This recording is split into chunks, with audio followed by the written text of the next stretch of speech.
Good morning, Excel Geo. And what we're going to do today is we are going to start talking about um, lateral area and surface area of prisms and cylinders. That's what we're going to be working with today.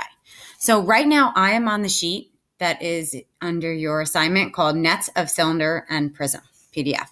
So if you take a look at this, the first thing we're going to do is look at a net of a cylinder. And when we talked about nets, it's pretty much as if you take the solid and take the surface of it and kind of open it up and make it a two-dimensional figure. That is what our net is. So here's a cylinder, and I'm just going to make sure that we can see this a little better, guys. The height of this cylinder, now if we take a look, if I say the height of my cylinder, the height of that cylinder is 6 and the radius is 2. And this is going to be a right cylinder. So I can also put that right angle right there. Now, if we open up the cylinder and just look at the cylinder, just its bases. So its bases and what we're going to call its lateral face. Now, if we take a look, if I go down here, this is the net of my cylinder. I know this is one of my bases. That's base 1, and this is going to be base 2. A cylinder has 2 circular bases. And I think we're all comfortable with that. All right. Now, this here is the lateral face of my cylinder. And what you'll notice is that that lateral face of your cylinder is a rectangle, okay? So the 2 areas that we're going to talk about today is lateral area and surface area. Now, lateral area is very similar to what it sounds like. If I talk about the lateral area, that is going to be the area of the lateral faces.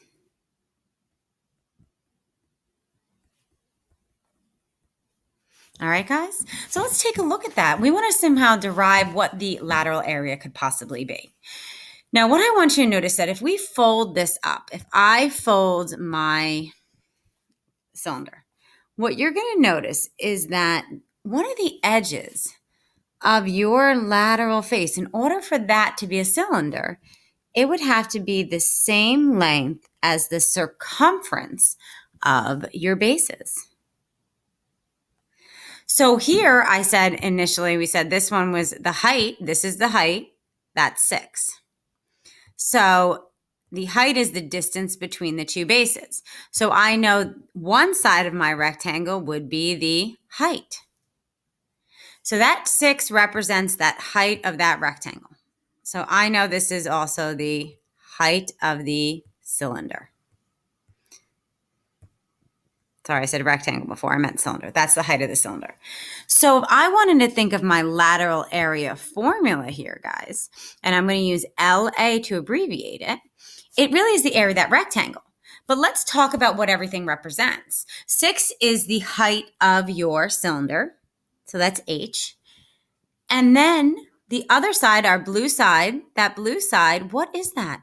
If that's the same distance as the distance around the base, this here will be my circumference. So my lateral area would be H times your circumference. But guys, what is your circumference? Your circumference is 2 pi r.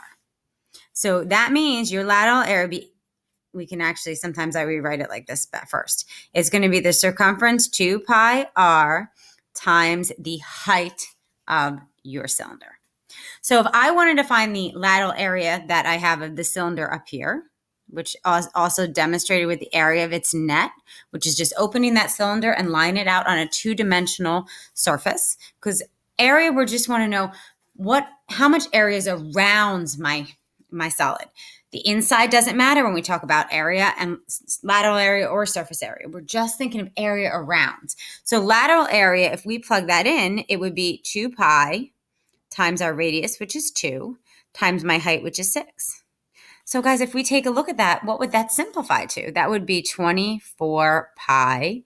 And let's say in this case, there's no units. I just write units squared. That would be my lateral area. Now, the difference between lateral area and surface area means the area of every figure that forms your solid. So again, we're not worried about the inside. It's just around the area of the surface. So we're talking about the surface, the area of the surface of our solid. So when you talk about the surface area in this case of our cylinder, It's going to be the area of the bases. Now in our cylinder, we have two congruent bases.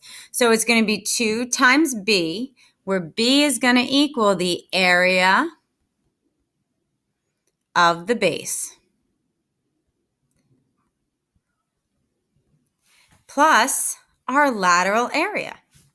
So you're going to take the area of both the bases plus the lateral area. Now in the cylinder, it's kind of simple because we know in our cylinder, our surface area, our base will always be, the area of the base would be always pi r squared. So you're getting 2 times pi r squared plus the lateral area, which is now going to be 2 pi r h.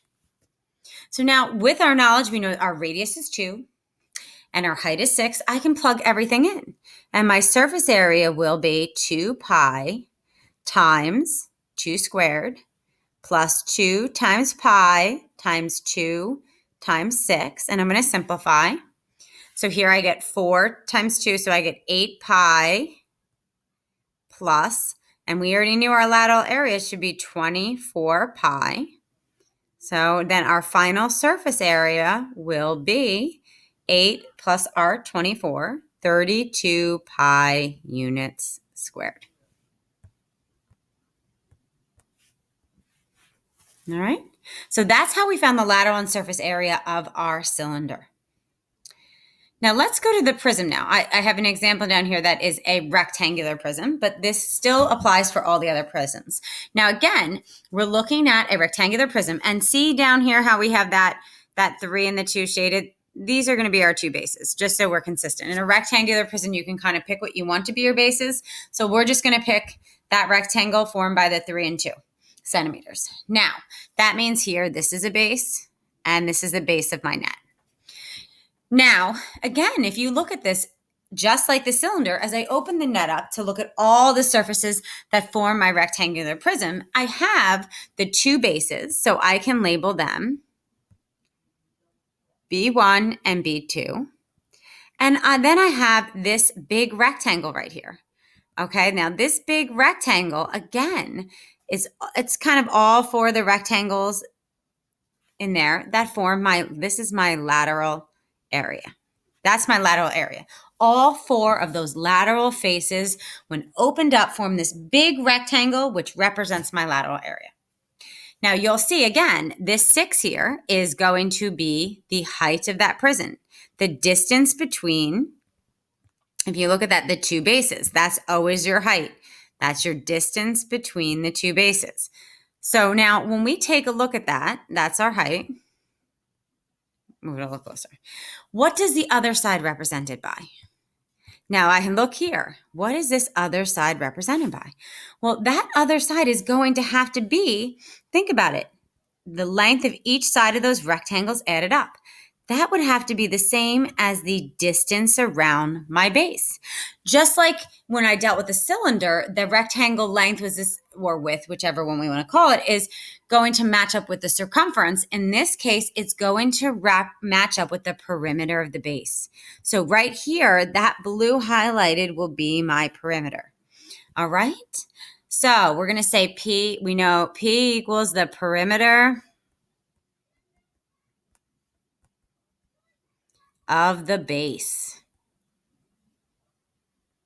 And again, B is still going to be the area of the base. And it will change when a prism, it's not always going to have the same area formula. So we're going to use 2B to represent it, because if it's a rectangle, we're going to use the rectangular formula. If it's a trapezoid, you're going to use your trapezoid formula.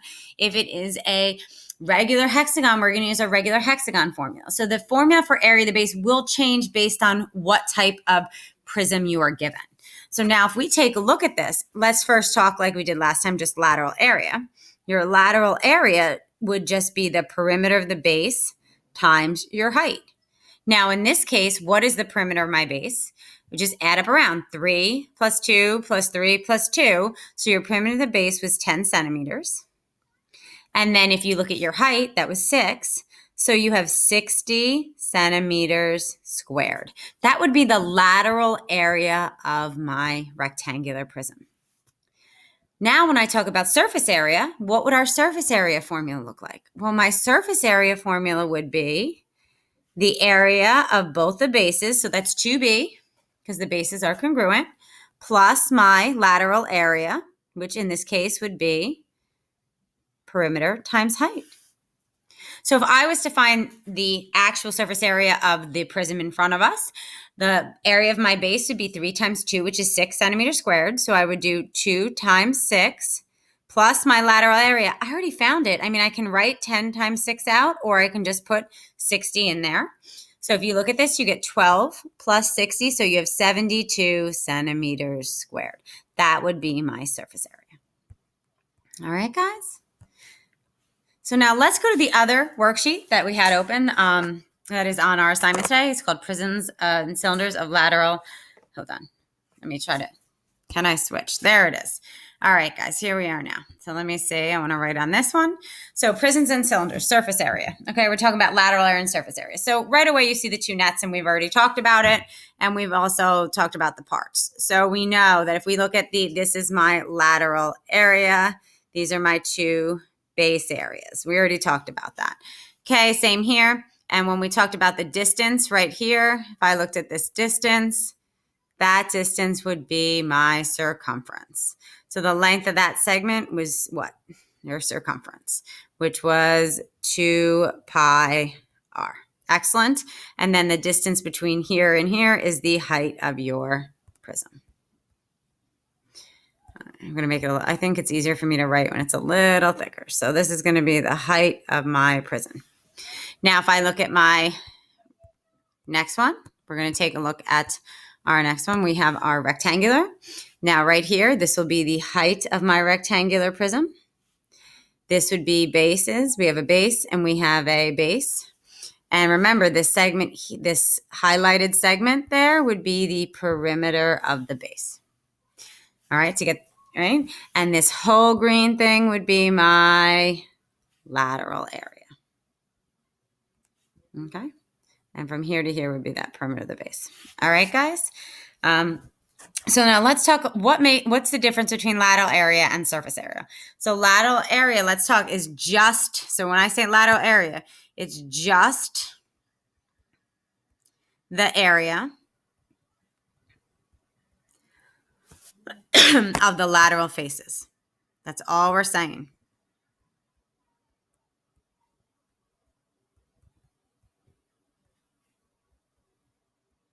And our surface area, we now went, it's the area of your lateral faces plus the bases. Okay, so the surface area covers every face on your figure, while the lateral area just talks about our lateral area. So let's talk about just general, right prism or cylinder, lateral area. So if we take a look at just general, so let's first talk, we'll do a prism in blue.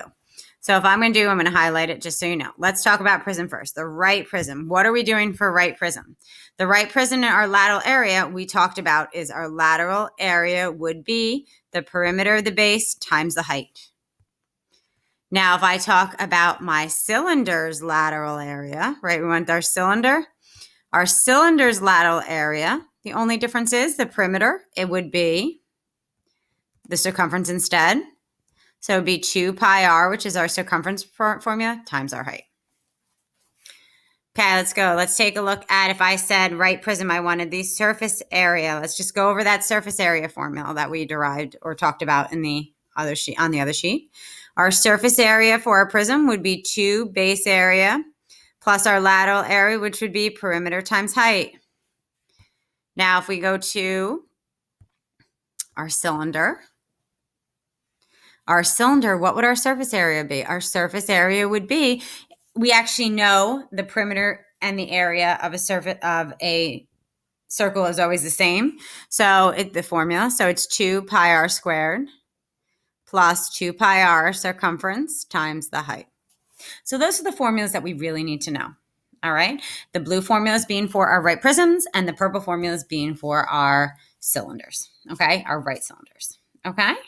So now let's take a look at these examples. You have 1, 2, 3, 4. those 4 examples below, I would like you to try for homework tonight. That is your assignment. Try those 4 examples. In the 4 examples, you are to find the lateral and surface area for example 1, 2, 3, and 4. All right, guys, if you have any questions, please come to my office hours and we will go over them. All right, I hope you have a great Monday, and I will talk to you tomorrow. Bye, guys.